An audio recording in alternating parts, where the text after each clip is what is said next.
Mula sa Campo Crame, PNP nagpadala na ng mga tauhan para saklolohan ang 11 anyos na sumulat kay Pangulong Marcos laban sa umano'y pang-aabuso ng kagawad sa Camarines Sur. Balita mo yan, RH number 52, Edniel Parosa. Edniel. Lakay Romel, nagpadala na ng mga tauhan si PNP Chief Police General Jose Melencio Nartatis Sr. para sumaklolo dito sa 11 anyos na nag-open letter kay Pangulong Bongbong Marcos para ireklamo umano'y pang-aabuso ng isang barangay kagawad sa bahagi ng Camarines Sur bago nitang humingi ng tulong itong biktima sa pamamagitan ng pagsulat na itinaskil sa social media.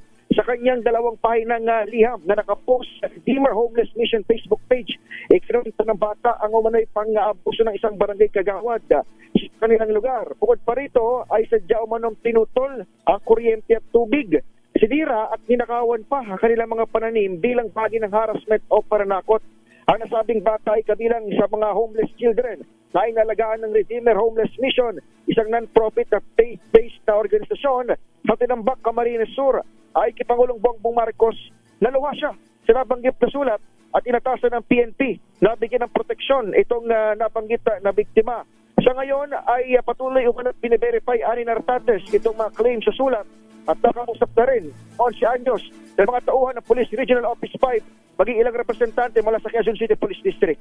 Pakinggan natin si General Nartates.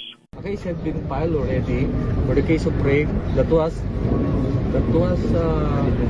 November 17, 2023 and February 14 at 13, 2023. Nakakulong na yung suspect doon is now accused. Accused na siya, hindi na siya respondent. Isip nakakulong. Trial na. Ang tinig ng PNP Chief. Ngayon naman, Semana Santa, Romel, ay mag-iikot ang hepe ng sa pulisya sa mga transport hub at magkakaroon ng random check.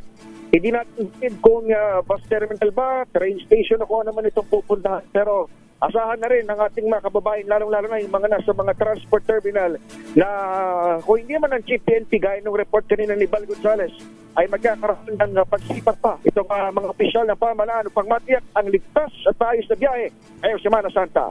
Ako si Edniel Parosa, DZRH, una sa Pilipinas, una sa Pilipino. Maraming salamat, Edniel Parosa.